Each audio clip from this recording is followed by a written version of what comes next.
Hey guys, recently I was working to fix the power rear shade on this car because it was only going up halfway, but during the process I discovered that my subwoofer had blown pretty badly. At the time I thought for sure I would have to get a replacement, and those can be hundreds of dollars, especially if I have to go get the Mark Levinson, uh, the replacement. But upon research, I discovered that they actually have a repair kit. In fact, a precise matching kit for the Mark Levinson 10-inch subwoofer. So I got it for under 20 bucks. That's including shipping, and I got it shipped within less than a week. And I did the repair, and it sounds great. So if you haven't watched the first two videos on how to remove the back seat and the rear deck, that's how you get to the subwoofer. I provided the links in the descriptions below, so go check those out. Your repair kit includes everything that you need: foam, glue, brush, and set of instructions. You're gonna also need single-sided razor blade, some rubbing alcohol, cotton swab, paper towel, and something to place under your speaker to catch all those sticky foam and glue residues that's gonna drop. So I started with the outer edge. You take a razor blade, something like what I'm using in the video. Hopefully you can find the one with some handle like the one I got. If you have a sharper blade, it might actually help. The key is you gotta find the right angle, okay?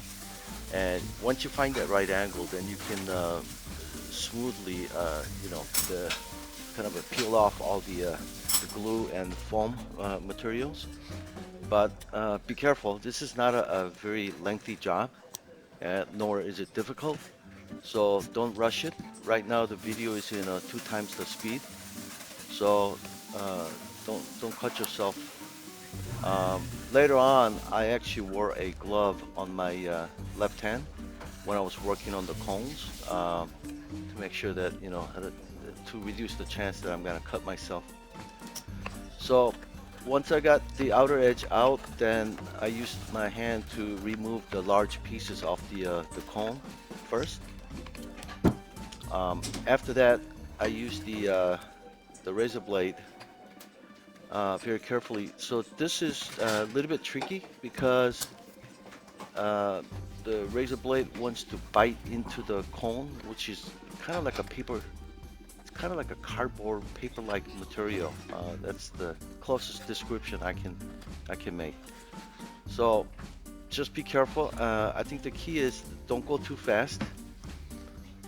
Just find the right speed and the right pressure to use. If you look at my razor blade, you'll see that I got it flattened. It's not perpendicular, but I'm sorry, it's not parallel, but it's nearly as flat as I can go, and I'm going very carefully.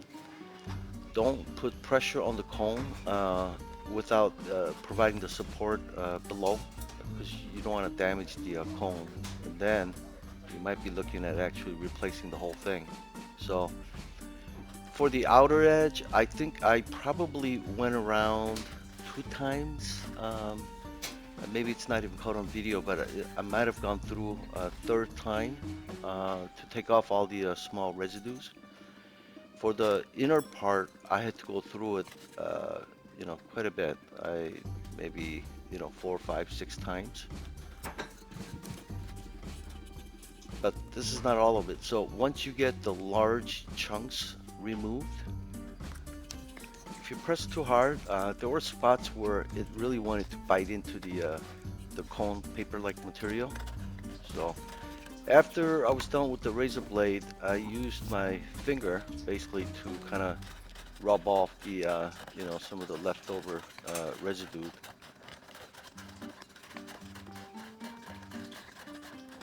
And inner cone is it's gonna take some work because it's kind of a paper underneath.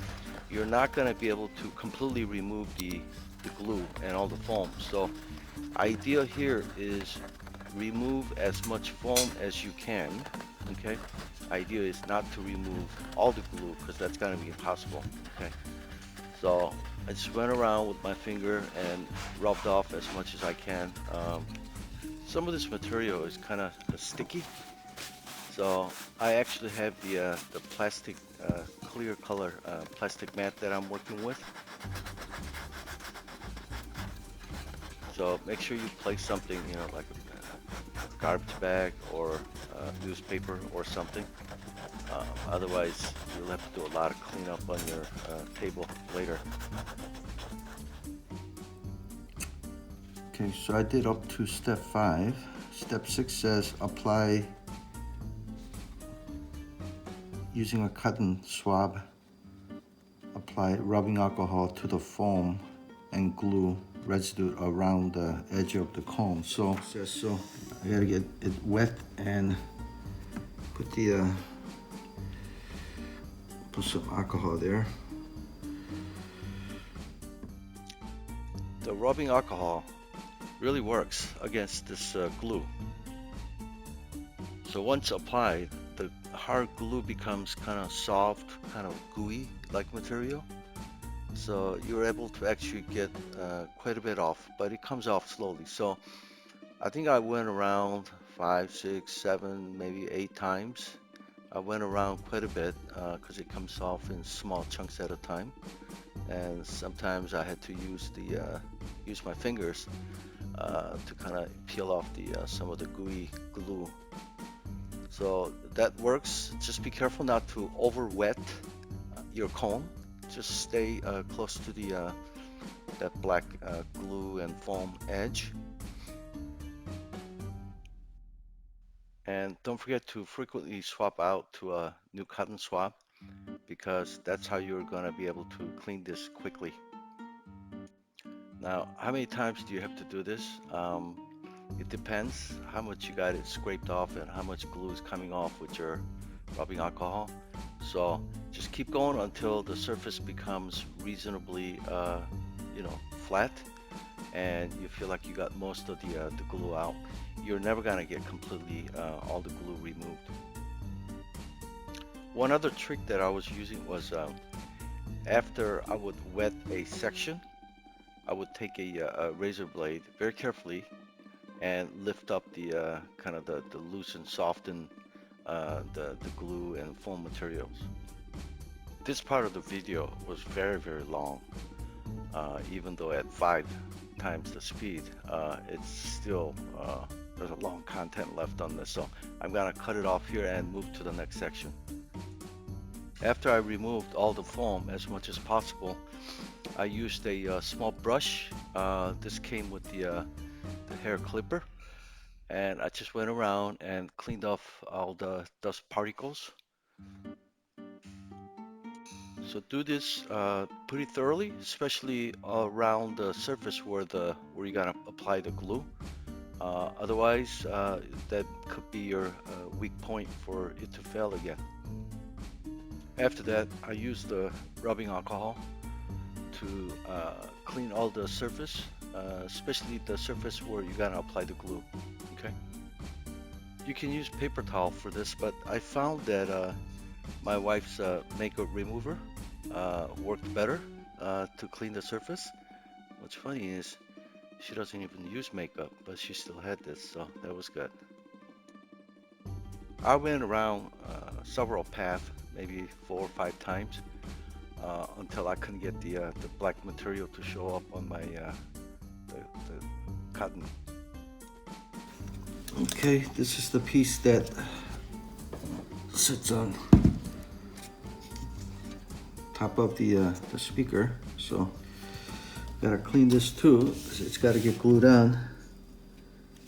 Let me see how much I'm supposed to take this off. Okay, so it's the same concept. So this is the gasket that sits on top of the outer edge foam. So the concept is same. Okay, just go around carefully. What I found is this is a plastic, kind of a soft plastic material, and I found my a sharp razor blade wanting to bite into the surface. So I switched to my fruit knife.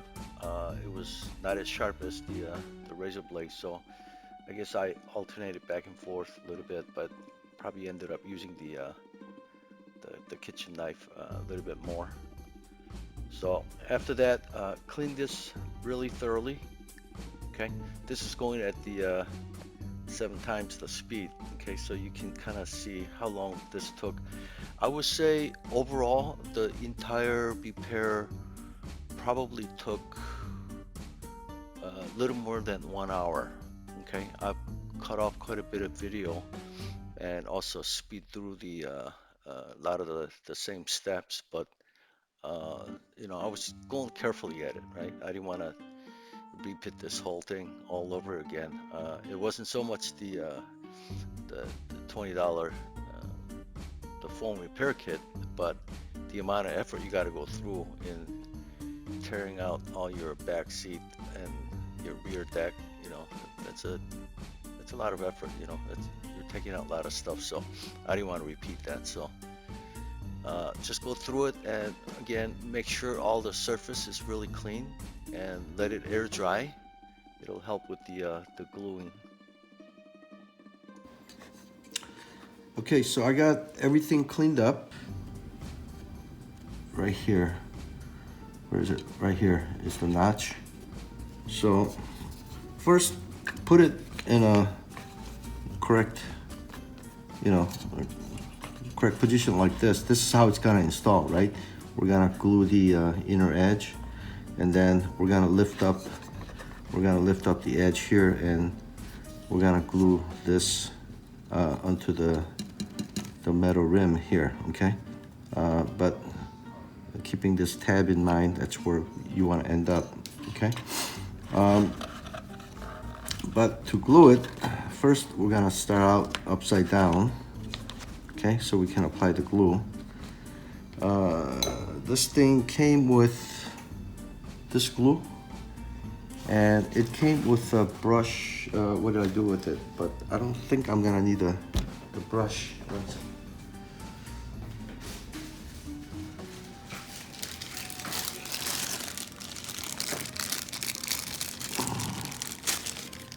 Okay, it also came with the brush. I don't think I'm gonna need the brush, at least on this surface. If anything, I might use it inside, but we'll see. So this glue, they said do it in a well-ventilated area. So I'm close to my back door, and my storm window is open, so it's ventilated. And you're supposed to make about 1/8 inch in width bead going all the way around, and it'll give you a little bit of time to work it, but you got to do it accurately. And after we apply the glue, when we flip this over, we got to quickly set it to the right position, because it's gonna try to sit there. So all right, so here we go. Hopefully the glue doesn't run down.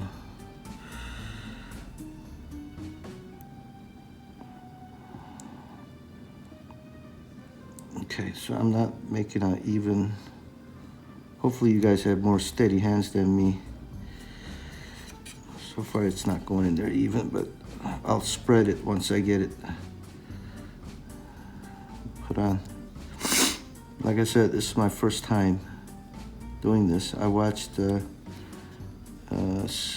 how to repair video. I watched probably about half dozen different ones, and they're all similar instructions. So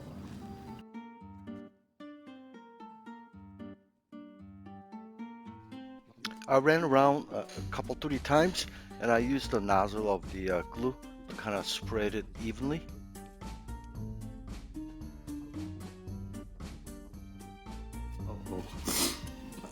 I feel the glue is kind of hardening on me, so I'm gonna start to pick up the pace here a little bit.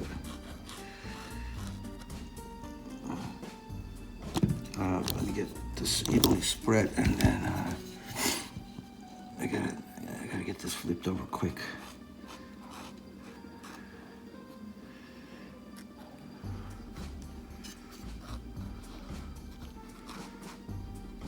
Okay, so this is not as easy as I thought.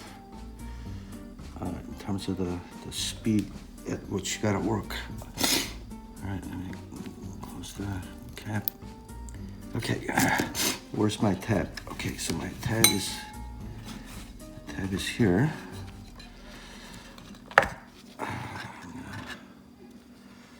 Flip this and settle it down, and I'm gonna push the cone up from the bottom.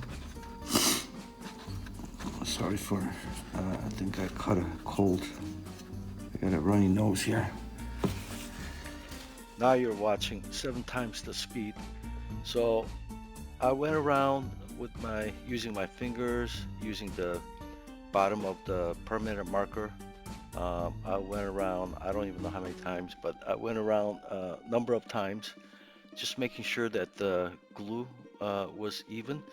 You will see, as you go around, you will find places where you can feel the glue's not settling evenly. So I was kind of pressing down to make sure the glue is spreading out evenly, and that all the gluing surfaces were actually mating properly. Okay, so I'm gonna use my Sharpie to prop this up, and then apply the glue. Hopefully I can go a little bit quicker than last time.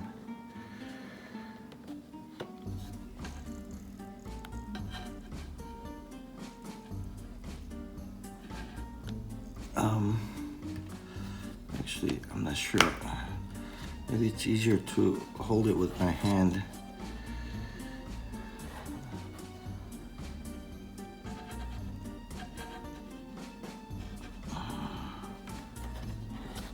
I'll tell you the instructions. So on this part, I did work through much quicker than before. Just remember that I had to apply the glue once, and I felt it wasn't enough, and I had to go back and apply the glue again. And one trouble I had, I don't know if you guys will run into this, was the very outer edge. It would not stay down.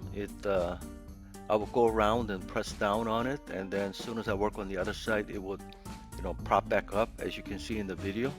So I spent a lot of time trying to, keep the outer edge down. Finally, I applied more glue towards the edge, and while keep working on it, I think once the glue started to dry up, it held down better. I wouldn't say it was perfect. Okay guys, this is the cap that I save off from the Costco vitamins. Some caps don't have this pop open, so I saved it so I can use it with those, and this fits perfectly here on the outer edge, and I can actually press down on it, and this is actually helping me to flatten out the outer edge. Once I got the outer edge properly secured to the surface, I let it dry for another 10-15 minutes. Not too bad.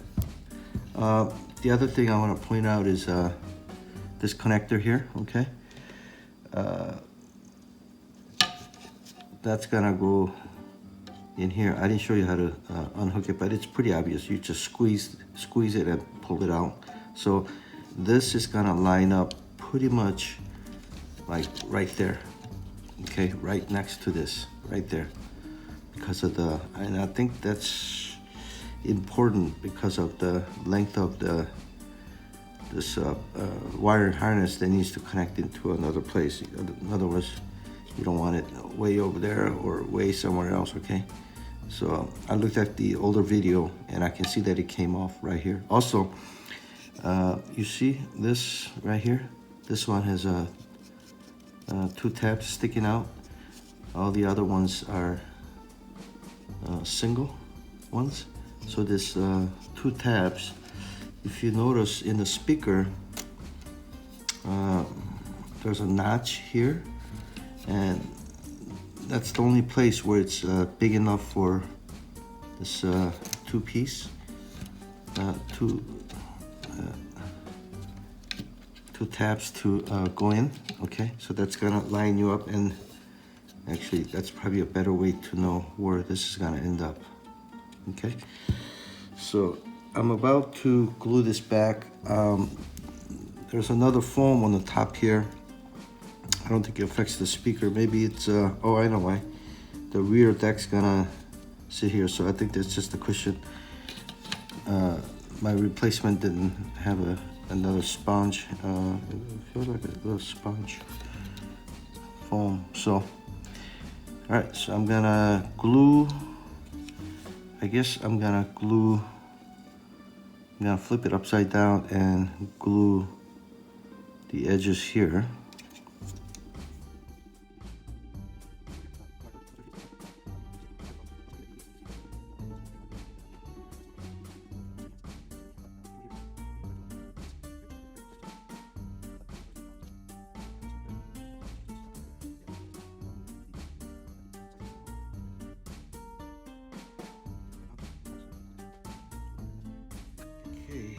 So, okay, where's my double notch? Okay, here.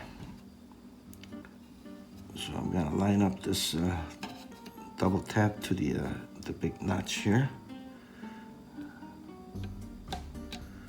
and there's also a single notch hole somewhere I saw. I thought, maybe not. I lied. Okay, just line up here, and then. Okay, now it's easier to put some pressure here. Now I can actually settle the... Actually, let me see if I can get a heavy book.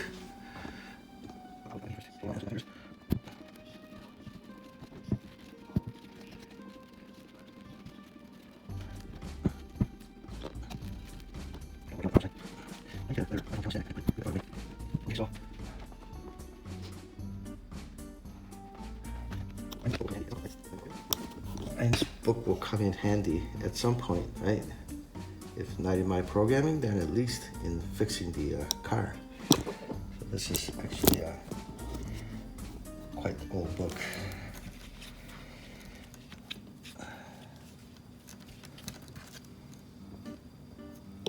So let it sit there for a while.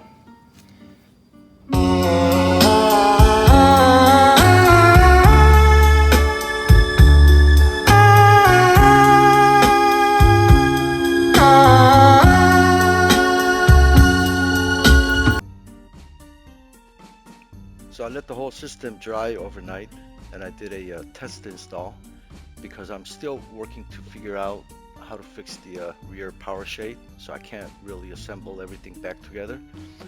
But it's sounding great. I can't believe $20 repair kit would fix my over $500 speaker. So I hope you guys get inspired to do the same. And if you like this video, please like and subscribe. And hopefully I can see you guys next time, and hopefully I can get the power rear shade fixed, figured out. Take care, guys.